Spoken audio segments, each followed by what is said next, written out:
चुका है। प्रभु Shri Ram one one में मैया सीता को ढूंढ रहे हैं, लेकिन पात पात से पूछ रहे हैं क्या कहीं आपने हमारी सीता को तो नहीं देखा। तब तक तो भोले बाबा से भेंट हो गई। भोले बाबा ने जैसी मर्यादा पुरुषोत्तम श्री राम को देखा तो भोले बाबा ने प्रभु श्री राम को प्रणाम किया। और जैसे ही मैया सती ने देखा, मैया सती के अंदर जैसे ही देखा है कि भोले बाबा इतने बड़े हैं, संशय पैदा हो गया। और फिर भी ये छोटे छोटे बालकों को प्रणाम कर रहे हैं। सती मैया कहने लगी बाबा क्या कर रहे हो? अरे ये छोटे छोटे बालक और आप कहाँ? आप इन बच्चों को प्रणाम कर रहे हैं। भोले बाबा समझ गए, कहने लगे इसका मतलब सती ने जो कौम्बज ऋषि के यहाँ सत्संग ग्रहण करने गई थी, इन्होंने उस सत्संग को मन से नहीं सुना, इसीलिए सती के अंदर संशय पैदा हो गया। सती मैया कहने लगी बाबा, भोले बाबा कहने लगे अरे सती ये कोई साधारण नहीं है, साक्षात मर्यादा भगवान श्री राम है। अच्छा तो ये बताओ ये मर्यादा श्री राम है, लेकिन ये रो क्यों रहे हैं? भोले बाबा कहने लगे सती इनकी जनक जननी सीता का हरण हो चुका है, इसलिए ये रो रहे हैं। अच्छा आप तो कह रहे हैं कि ये मर्यादा पुरुषोत्तम श्री राम है, लेकिन अगर ये इतने ही बड़े राम हैं तो ये जंगल जंगल में रोके रहे हैं, इनको तो पता होना चाहिए कि हमारी पत्नी कहाँ है। भोले बाबा कहने लगे अरे सती, समझ गए कि सती के अंदर बहुत संशय है। सती मैया कहने लगी बाबा हम ऐसे नहीं मानेंगे, हम इनकी परीक्षा लेंगे। भोले बाबा कहने लगे देखो सती मान जाओ, इनकी परीक्षा लेना ये ठीक नहीं रहेगा। मान लो ये भगवान श्री राम है और अपनी जनक नंदिनी सीता को ढूंढ रहे हैं। मैया सती नहीं मानी। उसी समय मैया सती उसी रास्ते पर, जिस रास्ते पर भगवान श्री राम सीता जी को ढूंढ रहे थे, सीता का रूप धारण किया और बैठ गई। जैसे ही भगवान श्री राम की नजर पड़ी तो मैया सती ये जानती थी कि ये एकदम से हाय सीते कह करके हमें गले लगा लेंगे। भगवान श्री राम समझ गए और जाकर के भगवान श्री राम ने मैया सती को दंडवत प्रणाम किया। मैया आप यहाँ हैं और भोले बाबा कहाँ छोड़े? और जैसे इतना कहा, अब तो मैया शर्म की वजह से आंखों को बंद कर लिया। भगवान श्री राम समझ गए कि आखिर में ये जगत जननी है, इनको ज्यादा परेशान करना अच्छी बात नहीं। भैया ने अपने नेत्रों को बंद कर लिया, शर्म की वजह से नेत्रों को नहीं खोल रही और सोचने लगी कि भोले बाबा ने मुझे बहुत रोका था, लेकिन मैंने भोले बाबा की एक भी बात को नहीं माना। और जैसे ही सती मैया वापस लौटी है, भोले बाबा समझ गए। भोले बाबा कहने लगे कहो सती परीक्षा ले आई। तो सती मैया क्या बोले? कछु न परीक्षा लीन गुसाई। प्रभु जैसे आपने प्रणाम किया वैसे ही हमने प्रणाम किया, मैंने कोई परीक्षा नहीं ली। भोले बाबा समझ गए सती तुम हमसे झूठ बोल रही हो। तो उसी समय भोले बाबा ने अपने मन में ये संकल्प किया है। देखो कथा बहुत है इसलिए थोड़ा जल्दी जल्दी कर रही है, ये मत सोचना कि इमला से पढ़ के रख दी है, क्योंकि चौपाई भी बहुत है। अगर चौपाई कहेंगे तो रात के 9 बज जाएंगे। तो आइए देखते हैं, और कथा भी पूरी होना बहुत जरूरी है। तो देखते हैं भोले बाबा ने अपने मन में ये संकल्प किया और क्या देखा है कि तब शंकर देखे उधर ध्याना और सती जो कीनी मरम सब जाना। भोले बाबा समझ गए हैं सती तुम हमसे झूठ बोल रही हो, लेकिन आज से मैं ये संकल्प करता हूँ क्या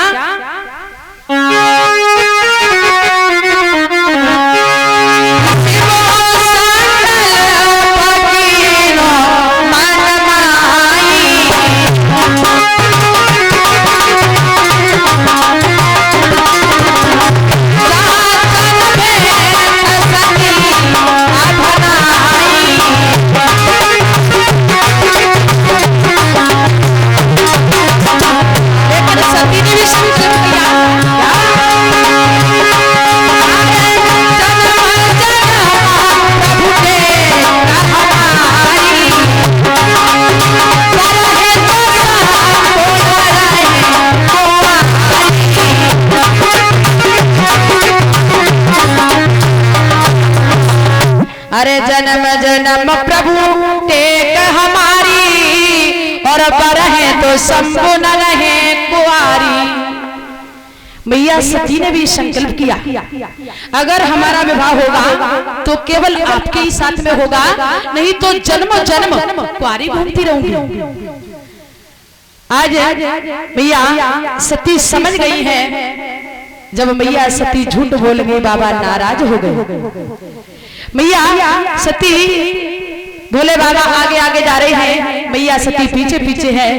बार बार भोले बाबा को मनाने की कोशिश करती है, कहती है बाबा आप बहुत थक गए होंगे, ये त्रिशूल हम ले लें।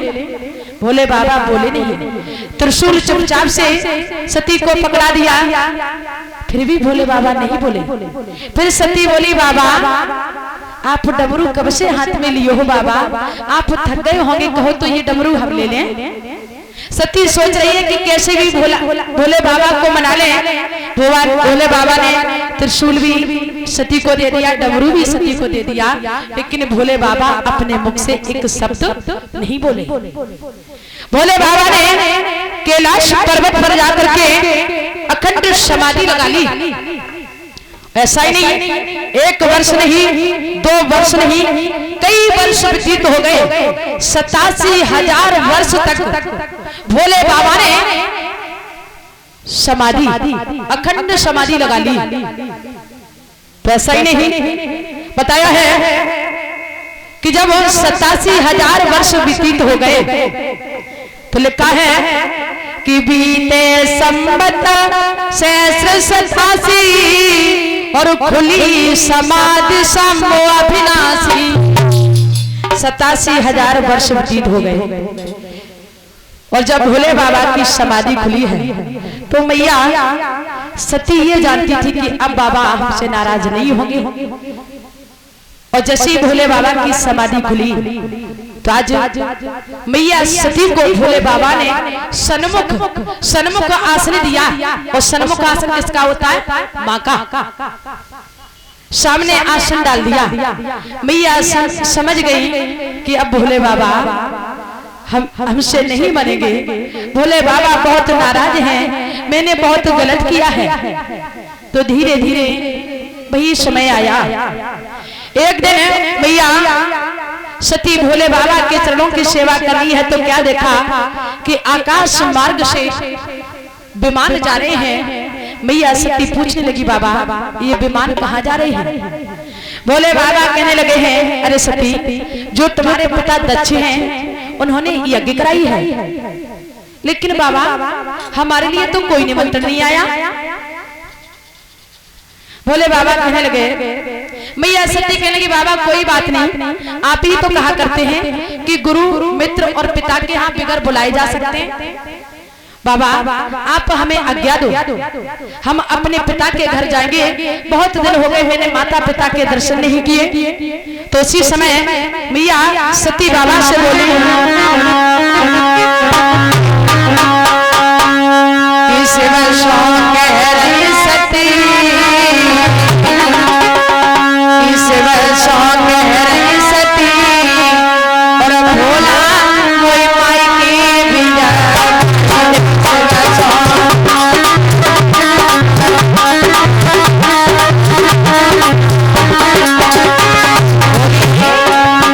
अरे मैया बबुला से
सती को बहुत समझाया, सती देखो अगर बिना बुलाए जाओगी तो तुम्हारा सम्मान नहीं होगा।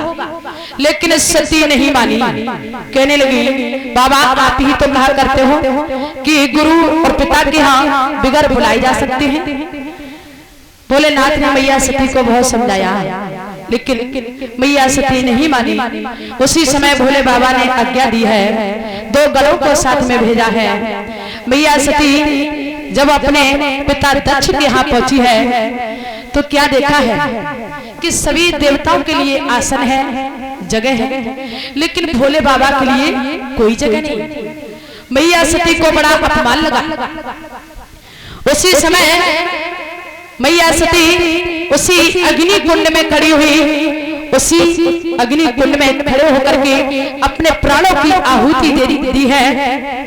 और जैसे ही प्राणों की आहुति दी तो भोले बाबा के सर पर जो गंगा जी थी, गंगा की धारों आंखों से आंसू बहने लगे। और जैसे ही गंगा की आंखों से आंसू आई है, भोले बाबा का जो तिलक था धुलता हुआ नीचे आने लगा। भोले बाबा समझ गए हैं कि जरूर कोई अनहोनी हुई है। ध्यान धर करके देखा है कि सती अपने पिता के यहाँ अपने शरीर को त्याग दिया है। उसी समय भोले बाबा को बहुत क्रोध आया और सर से एक जटा उखाड़ी है और जैसे ही पृथ्वी में मारी तो एक राक्षस पैदा किया है, जिस राक्षस का नाम वीरभद्र नाम था। वीरभद्र राक्षस को भेजा है और कहा है जाओ उस राजा के यज्ञ को विध्वंस कर दो।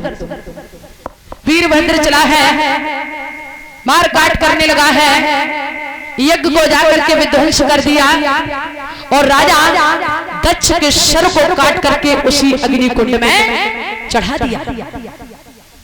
सभी देवताओं ने देखा ये तो बड़ा अनर्थ हो रहा है, अरे किसी राजा की यज्ञ अधूरी रह जाए ये अच्छा नहीं है। सभी देवताओं ने भोले बाबा से प्रार्थना की है। भोले बाबा अंत में प्रकट हुए हैं और कहा है देवताओं चिंता मत करो, जाओ। भोले बाबा ने वीरभद्र को भेजा है और कहा जाओ जो माँ अपने बच्चे को पीठ देकर के सो रही हो उसी के सर को काटो और राजा दक्ष के धड़ में लगा दो। दूतों को भेजा है तो देखा है कि कोई भी माँ अपने बच्चे को पीठ देकर के नहीं सो रही है, लेकिन एक बकरी अपने बच्चे को पीठ देकर के सो रही थी। दूतों ने सोचा कि यही मौका बहुत अच्छा है। वैसे ही बकरा का सर काटा और वही सर ला करके आज राजा दक्ष के धड़ में लगाया है, पुनः उसी यज्ञ को संपन्न किया है। बोलिए वृंदावन बिहारी लाल की, बोले राधा कृष्ण की।